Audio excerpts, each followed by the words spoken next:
we have come to the high point of this occasion. May I, at this juncture, very diligently and most respectfully request the special guest of honor, Reviewing Officer, President, Commander-in-Chief of the Armed Forces, to please present the Democracy Day address. Your Excellency, sir. Thank you very much. Your Excellencies, the visiting presidents and their spouses, Your Excellency, the Vice President, Yemi Oshubanjo, wives of the President and the Vice President, representatives of the heads of state and governments, the Senate President, Speaker, House of Representatives, Acting Chief Justice of the Federation, members of the National Assembly, members of the National Assembly, former governors and party leaders, members of the diplomatic corps, service chiefs, no, this is the one we use for. of Police, and other heads of security organizations, APC party faithfuls and stalwarts, senior government officials, distinguished invited guests, senior government officials, distinguished invited guests, ladies and gentlemen. All praise is due to God Almighty, who spared our lives to be present at this occasion. We give thanks also that the democratic process has been further entrenched and strengthened. Nearly 20 years ago, a democratically elected government took over from the military in a historic transfer of political power for our country. Today, we are privileged to mark the longest period of unbroken democratic leadership and fifth peaceful transfer of power from one democratically elected government to another in Nigeria. Throughout the last 4 years, I respected the independence of INEC. I ensured that INEC got all the resources it needed for independent and impartial management of elections in the country. All interested parties are agreed that the recent elections, which, except for pockets of unrest, were free, fair, and peaceful. I thank all the people who worked for our party, who campaigned, and who voted for us. I thank my fellow Nigerians who, since 2003, have consistently voted for me.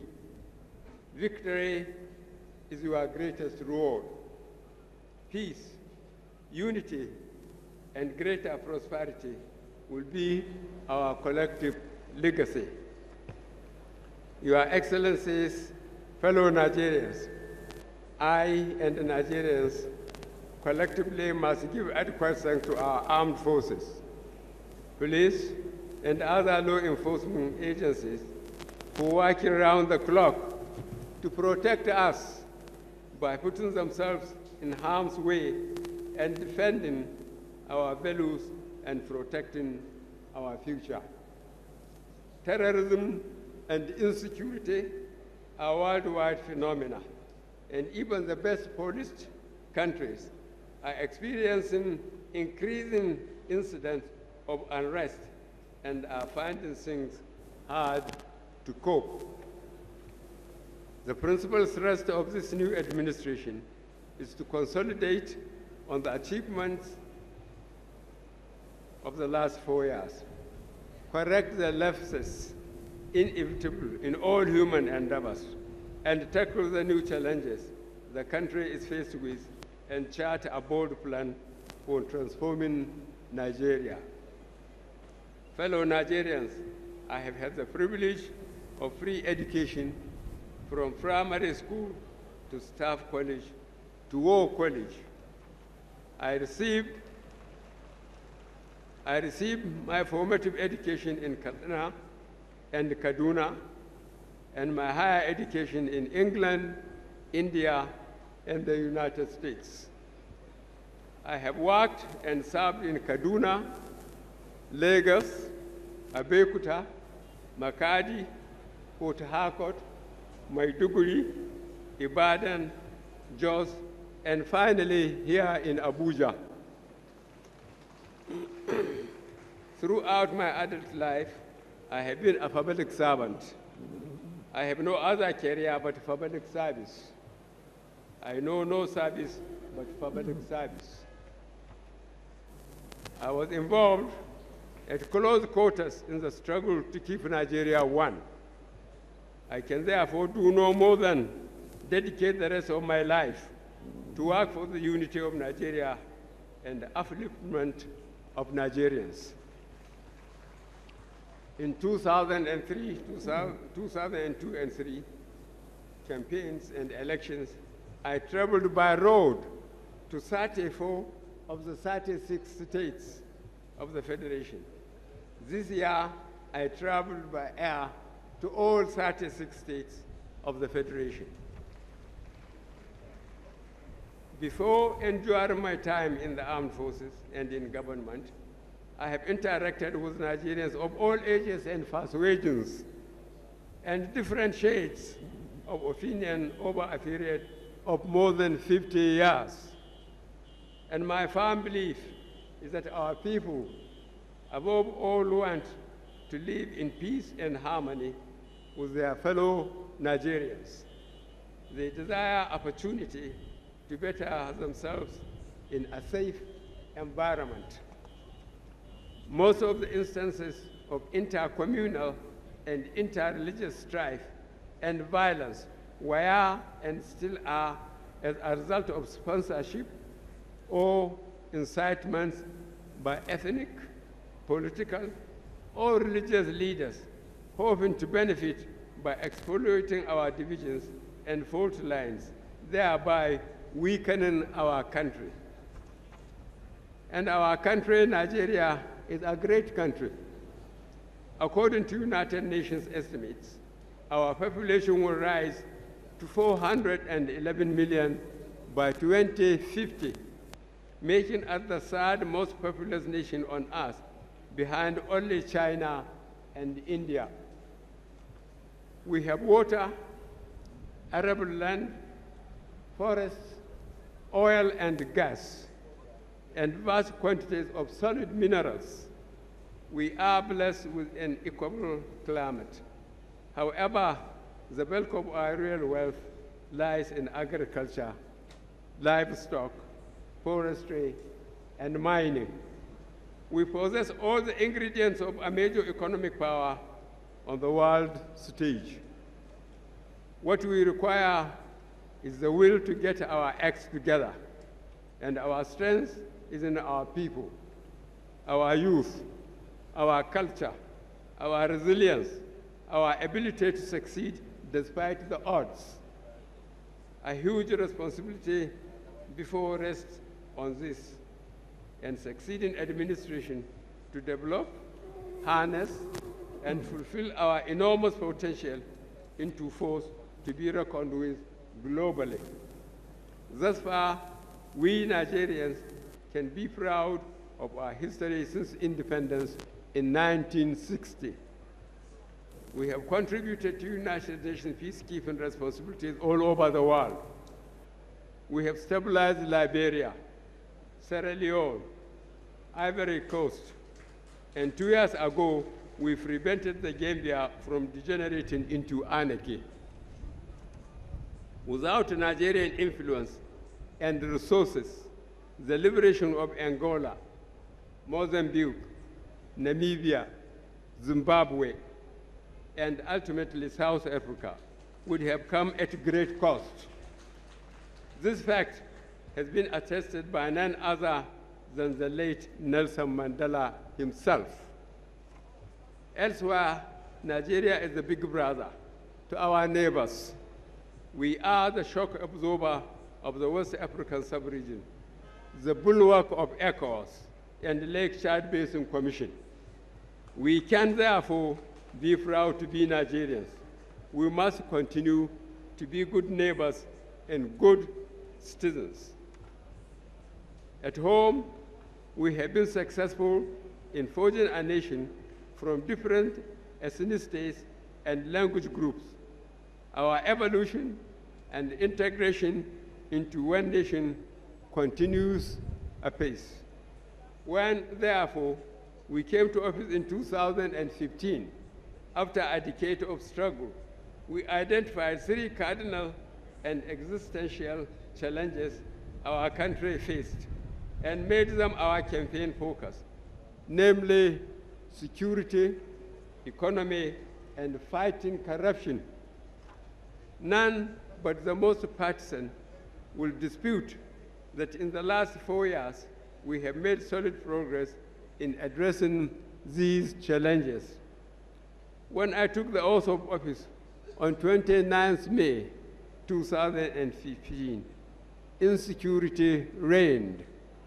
Apart from occupying 18 local governments in the Northeast, Boko Haram could at will attack any city, including the federal capital, could threaten any institution, including bombing the United Nations building and police headquarters in Abuja. Admittedly, some of the challenges still remain in kidnappings, banditry, in some rural areas.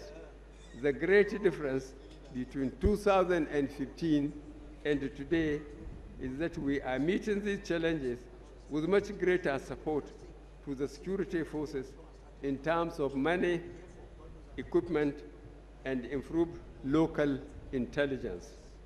We are meeting these challenges with superior strategy, firepower, and resolve. In face of these challenges, our government elected by the people in 2015 and re-elected in March has been mapping out policies, measures, and laws to maintain our unity and at the same time lift the bulk of our people out of poverty and onto the road to prosperity. This task is by no means unattainable. China has done it. India has done it. Indonesia has done it. Nigeria can do it. These are all countries characterized by huge burdens of population. China and Indonesia succeeded under authoritarian regimes. India succeeded in a democratic setting. We can do it. With leadership and sense of purpose, we can lift 100 million Nigerians out of poverty in 10 years. Following the 60% drop in oil prices between 2015 and 2016, through monetary and fiscal measures, we stimulated economic growth, curbed inflation, and shored up our external reserves. We now have witnessed 8 quarters of positive growth in the economy, and our GDP is expected to grow by 2.7% this year. Furthermore, our external reserves have risen to 45 billion United States dollars, enough to finance over 9 months of current import commitments. This administration is laying the foundation and taking bold steps in transforming our country and liberating our people from the shackles of poverty. First, we will take steps to integrate rural economies to the national economic grid by extending access to small-scale credits and inputs to rural farmers, credit to rural micro businesses, and opening up many critical feeder roads. Secondly, for small-scale enterprises in towns and cities, we shall expand facilities currently available so that we can continue to encourage and support domestic production of basic goods and reduce our reliance of imported goods, as I will outline later. For the next 4 years, we will remain committed to improving the lives of people by consolidating efforts to address these key issues, as well as emerging challenges of climate change, resettling displaced communities, and dealing decisively with the few flashes of insecurity across the country and the impacts of food scarcity and regional stability. We are not daunted by the enormity of the task ahead. Instead, we are revived by this new mandate to work collaboratively with state and local governments, legislators, the diplomatic corps, and all Nigerians to rebuild and reposition our country as the heartbeat and reference point for our continent. Fellow Nigerians, Your Excellencies, ladies and gentlemen, despite the enormous resources pledged to infrastructure development these past 4 years, there remains the urgent need to modernize our roads and bridges, electricity grid, ports, and rail system. B, whilst agriculture and industrial output have recovered since the recession, we are more committed than ever to work with the private sector to improve productivity and accelerate economic growth. The Manufacturing Purchasing Managers Index, which is the gauge of manufacturing activity in the country, has arisen from 26 consecutive months since March 2017, indicating continuous growth and expansion in our manufacturing sector. It still takes too long for goods to clear at our seaports, and the roads leading to them are congested. It still takes too long for routine and regulatory approvals to be secured. These issues affect our productivity, and we are committed to addressing them permanently. E, our government will continue to reduce social and economic inequality through targeted social investment programs, education, technology, and improved information. F, our social intervention programs are a model for other nations. Together with state governments, we provide millions of school children with meals in primary schools, microloans to traders and entrepreneurs, skills and knowledge acquisition support to graduates, and of course, conditional cash transfers to the poorest and most vulnerable in our society. A database of poor and vulnerable households is being carefully built based on age, gender, disability, educational levels, for proper planning in this administration's war against poverty. A database of unemployed but qualified youth has also been developed under the National Social Investment Program, which can be used by the public and private sectors for recruitment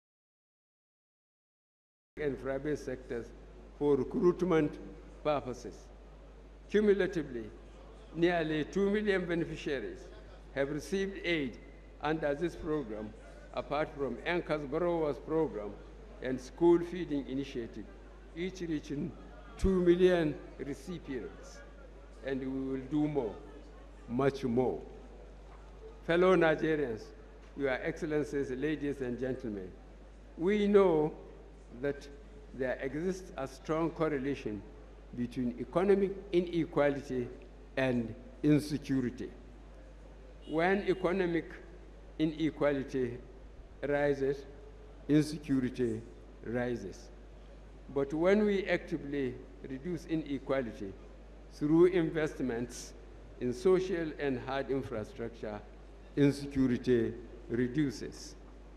The disturbing increase in rates of kidnapping, banditry, and other criminal activities can be attributed to the decades of neglect and corruption in social investment, infrastructure development, education, and healthcare. This issue is further compounded by the impact of our changing climate and ecology. The ECOWAS and Sahel regions, starting from Chad all the way to Mali, are also experiencing adverse impacts of drought and desertification, which have triggered waves of human displacement, conflicts between farmers and herdsmen, terrorism, and a fundamental socio-economic change to our way of life. These issues are regional and not unique to Nigeria alone. The problems call for increased regional and international cooperation in developing a sustainable solution. As chairman of ECOWAS, I will be hosting a regional security summit of heads of states in the Sahel to develop a joint strategy to continue our efforts in addressing these issues. Fellow Nigerians, Your Excellencies, ladies and gentlemen, at the heart of inequality and insecurity is pervasive corruption. When we took office, we realized if we fight corruption, corruption will fight back. And we have seen this at all levels. For Nigeria to progress, a collective resolution to address corruption and foster broad-based prosperity is required to create a country that is not only for a few privileged, but for all Nigerians. This charge is not only to civil servants, ministers, legislators, and state government functionaries, but also to corporate leaders. We shall make greater investments in our rural economies. We shall aggressively source locally our raw materials. We have incentives for investments specifically made in rural communities. However, nationwide development cannot occur from Abuja alone. It must occur at states, and government cannot do it alone. I therefore implore all state governments, especially those with large rural communities, to aggressively solicit investments in your states. Invest in developing human capital, reducing bureaucracy and corruption, hosting and attending investment summits, and improving the ease of doing business. At this point, I would like to express my sincere gratitude to the entrepreneurs, investors, and venture capitalists who have built or are building agro-processing projects, petrochemical plants, crude oil, and solid mineral refineries, energy exploration, software development projects, telecom, infrastructure, health, education, and manufacturing projects, and the like, across our country. I would like to make special mention to promoters of our small businesses that are proudly making goods and services for export and for local consumption. The Nigerian economy rises and falls on the strength of your investments and productivity. We will continue to listen to your ideas and plans, not just about how we can secure more investment, but how your plans can help create more equitable economy. I also thank the labor unions, farmer groups, and associations, organized private sector, and the civil society organization for their support and cooperation with our government these last 4 years. We will continue to count on your support, guidance, and understanding during the next 4 years. I especially thank our traditional leaders and congratulate re-elected and newly elected state governors and members of the National Assembly. Our government will continue to count on your support so that we can together move our country forward. Fellow Nigerians, Your Highnesses, Your Excellencies, ladies and gentlemen, despite these challenges over the last 4 years, my optimism about Nigeria's future is unshakable, and Nigeria's role in the world as an emerging economic force is without doubt. Over the next 4 years, we are committed to assembling a strong team of Nigerians and allies to implement our transformative plans and proposals. A, we will see significant focus, resource, and where necessary reform in tertiary and technical education to reposition Nigeria's workforce for the modern technological age. We will accelerate investments in primary, secondary, tertiary healthcare programs, interventions, and infrastructure, as well as in upgrading of our medical personnel to stem the flight of our best trained people. On food security, our farmers have made great strides in local production of rice, maize, cassava, poultry, fertilizer, fisheries, and system. We remain resolute in supporting private sector in emphasizing backward integration and export expansion plans. Felling of trees to provide energy for domestic use is taking its toll on our rainforests, our ecology, and our climate. Accordingly, we are taking steps to harness cleaner and more sustainable source of electricity. We export more than 2 million tons of cooking gas, yet we consume less than 500,000 tons. E, we will work to address this issue and support rural communities with challenges of safety switching from firewood to cooking gas. F, dedicated agro-industrial processing zones will be developed on a PPP basis to increase farming yields, agricultural productivity, and industrial output.